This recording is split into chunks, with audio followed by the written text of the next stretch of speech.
आवाज बुलंद करने के लिए और युवकों को एक मूवमेंट में लाने के लिए। देखिए, नंदिता जी ने आपको बता दिया कि हिंदुस्तान किस संकट से गुजर रहा है। यहाँ पर एक ऐसी तानाशाह सरकार है जो इस देश में लोकतंत्र को खत्म कर रही है। लोकतंत्र के सारे जो स्तंभ हैं, चाहे वो मीडिया हो, चाहे न्यायपालिका हो, चाहे वो इलेक्शन कमीशन हो, चाहे कंट्रोलर एंड ऑडिटर जनरल हो, चाहे इन्वेस्टिगेटिव एजेंसीज हो, सबको खत्म कर रही है और अपने अधीन ला रही है। और शिक्षा का भगवाकरण और जिसको कहते हैं कि सुपरस्टिशन फैलाने वाला, झूठ फैलाने वाला, प्रोपेगेंडा फैलाने वाला एक इंस्ट्रूमेंट बनाते जा रहे हैं। यानी कि शिक्षा में और कम से कम यूनिवर्सिटीज में कोई क्रिटिकल थिंकिंग ना हो पाए, कोई जना कोई चीज पर सवाल ना उठा पाए, बस प्रोपेगेंडा ही चले, इस तरह की शिक्षा बनाई जा रही है। अब सवाल ये है कि हम लोग इसमें क्या कर सकते हैं, खासकर जो युवा लोग हैं उनका क्या रोल है।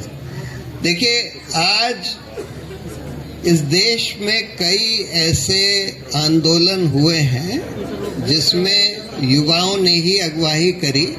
चाहे वो 74 के दौर में जो जयप्रकाश नारायण ने एक आंदोलन शुरू किया था, वो आंदोलन रहा हो जिसमें युवा ही ज्यादा इन्वॉल्व थे, चाहे ये भ्रष्टाचार विरोधी आंदोलन रहा हो। किसी भी देश में जब कोई बड़ा मूवमेंट और निर्णायक मूवमेंट खड़ा होता है तो युवा ही लोग उसकी अगुवाई करते हैं। उसके दो बड़े कारण हैं, बल्कि तीन बड़े कारण हैं। पहला तो कारण ये है कि युवा लोगों को ही अपनी जिंदगी, वही सबसे बड़े स्टेक होल्डर हैं सोसाइटी के।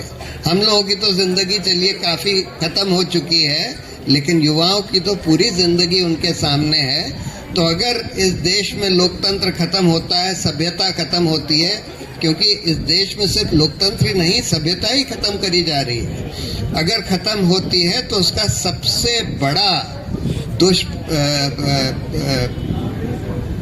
इफेक्ट जो है, जो खराब इफेक्ट है, वो युवाओं के ऊपर ही होगा। और दूसरी बात यह है कि युवाओं में ही वो एनर्जी होती है जिसकी जरूरत होती है कोई बड़ा मूवमेंट खड़ा करने की।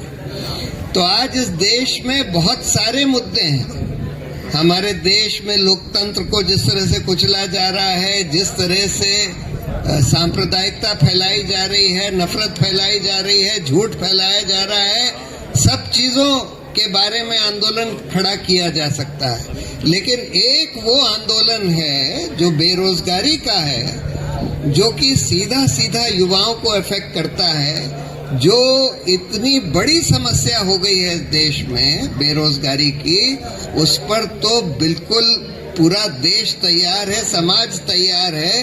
अगर युवा लोग इस मूवमेंट की अगुवाई करें तो मुझे पूरा यकीन है कि ये भ्रष्टाचार विरोधी आंदोलन से कहीं बड़ा आंदोलन इस देश में बन सकता है।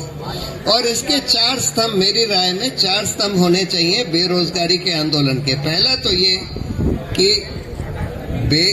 रोजगार के हक का कानून बने। जैसे हम लोगों ने बोला था कि लोकपाल का कानून बने, उसी तरह से हमको कहना चाहिए कि रोजगार का हक जो है इस देश में मौलिक अधिकार है और उसको कार्यान्वित करने के लिए कानून बनना चाहिए कि हर जना जो कि 21 साल से लेकर 60 साल की उम्र का है, उसको कम से कम न्यूनतम दर पर रोजगार मिलना चाहिए, कम से कम न्यूनतम दर पर। और अगर उसको ना मिल सके तो सरकार का दायित्व है कि उसको बेरोजगारी भत्ता उसका कम से कम आधा दिलवाए। ये जो नरेगा का जो कानून है, जिसमें 100 दिन का रोजगार रूरल लोगों में, फैमिली में एक जने को मिलता है, उसी का ये एक्सपेंडेड वर्जन है। यानी कि हर जने को जो 21 साल से 60 साल की उम्र का हो, उसको रोजगार कम से कम न्यूनतम वेजेस पर मिलना जरूरी है, और नहीं मिले तो उसका आधा बेरोजगारी भत्ता मिलना चाहिए। बड़ा सिंपल सा कानून है, उसका एक ड्राफ्ट मैंने बनाया भी था, वो आसानी से उसके लिए आंदोलन चलाया जा सकता है। दूसरी बात, कम से कम 1 करोड़ सरकारी पद रिक्त पड़े हैं, सारे संस्थाओं में मिलाकर 1 करोड़ से ज्यादा। उनको तुरंत भरना चाहिए, ईमानदारी से भरना चाहिए। आजकल तो हम रोज देखते हैं पेपर लीक, ये वो, हर तरह की बेईमानी हो रही है। जहां जहां भर्ती करी भी जा रही है, थोड़ी बहुत बेईमानी से हो रही है। उसका एक युवा हल्ला बोल ने उसका एक वो बनाया था ढांचा कि किस तरह से आप रिक्त पदों की भर्ती कर सकते हैं ईमानदारी से। 6 महीने के अंदर उस तरह का हम लोग फॉर्मूला बनाकर दे सकते हैं कि भाई सारे रिक्त पद की भर्ती इतनी जल्द 6 महीने के अंदर करी जाए, इस तरह से करी जाए। तीसरी बात जो नंदिता जी ने जिक्र किया कि भाई यहाँ पर अंधाधुंध निजीकरण किया जा रहा है। देखिए, निजीकरण 2 तरह की संस्थाओं में बिल्कुल नहीं होना चाहिए। एक वो संस्था है जो नेचुरल मोनोपोलीज हैं, जैसे पोर्ट्स हैं, एयरपोर्ट्स हैं, रेलवे है, ये सब नेचुरल मोनोपोलीज हैं। मोनोपोली कभी भी कोई निजी कंपनी के हाथ में नहीं होनी चाहिए। लेकिन यहाँ तो हम देख रहे हैं सारे पोर्ट, सारे एयरपोर्ट्स अडानी कंपनी को ही दिए जा रहे हैं, और रेलवे का भी निजीकरण करने की अब सरकार कोशिश कर रही है। तो जो नेचुरल मोनोपोली सेक्टर्स हैं उसमें कोई निजीकरण नहीं होना चाहिए, पहली बात तो ये। दूसरी बात, जो सोशल सेक्टर्स हैं जहां पर हमको सब्सिडी देने की जरूरत होती है, health, education, banking, health education तो अगर आप प्राइवेटाइज कर दें तो आम आदमी तो अफोर्ड ही नहीं कर सकता। उसी तरह से बैंक से लोन, अगर आप गरीब किसानों को लोन नहीं देंगे तो वो तो, अगर आपने बैंक से प्राइवेटाइज कर दिए तो गरीब किसानों को तो लोन मिलेगा ही नहीं, छोटे छोटे रेडी पटरी वालों को लोन मिलेगा ही नहीं। तो इसलिए इन सेक्टर्स में जो पब्लिक सेक्टर है, मैं ये नहीं कहता कि इन सेक्टर में निजी कंपनियां नहीं हो सकती हैं, हेल्थ में भी हो सकती है, एजुकेशन में भी हो सकती है, बैंक्स भी हो सकते हैं, लेकिन जो उसका कमांडिंग हाइट जिसको कहते हैं वो सरकार के हाथ में होना चाहिए। तो तीसरी डिमांड हम लोग की ये हुई कि भाई अंधाधुंध निजीकरण जो किया जा रहा है वो बंद किया जाए।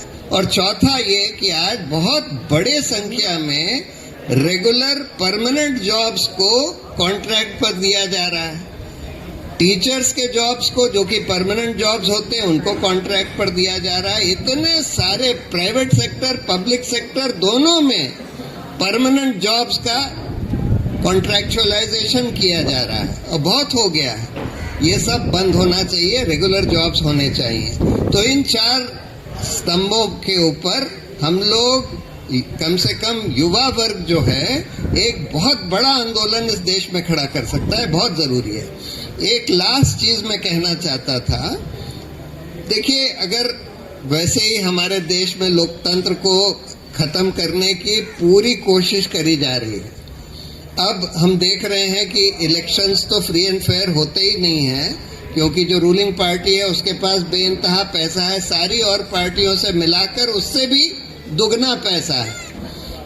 ये इलेक्टोरल बॉन्ड्स के केस में भी देख लिया, सारे कॉर्पोरेट डोनेशंस बीजेपी को ही 75% से ज्यादा मिल रहे हैं। दूसरी बात, सारा प्रोपेगेंडा का इंस्ट्रूमेंट सरकार के हाथ में है, चाहे वो मीडिया हो, चाहे वो अब तो जो ऑल्टरनेट मीडिया है उसको भी सरकार के कब्जे में करने की पूरी कोशिश चल रही है।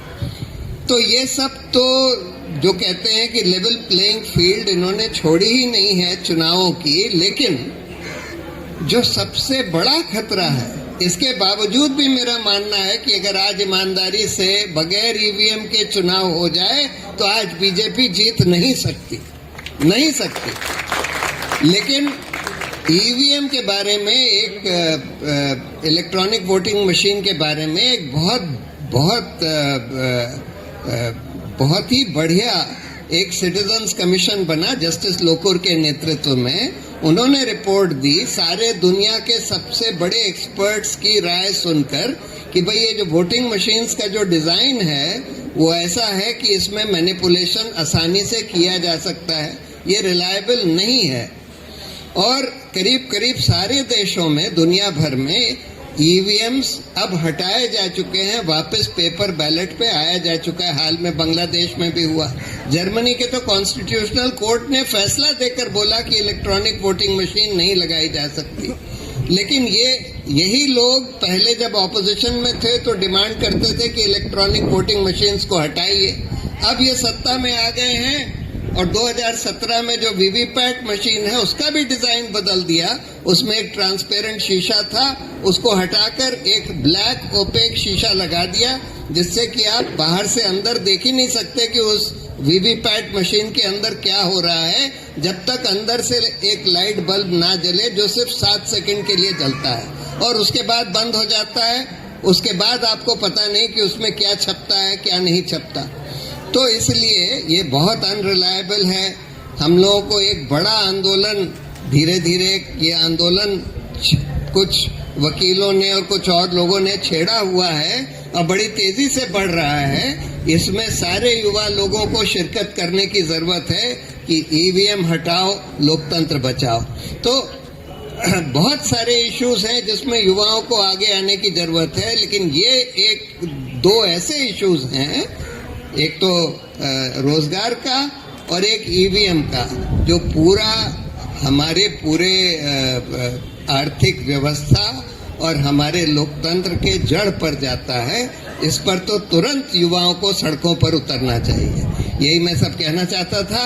अगर ऐसा होता है तो मुझे पूरी उम्मीद है कि हम इस लोकतंत्र को बचा पाएंगे, बीजेपी को हरा पाएंगे। जय हिंद।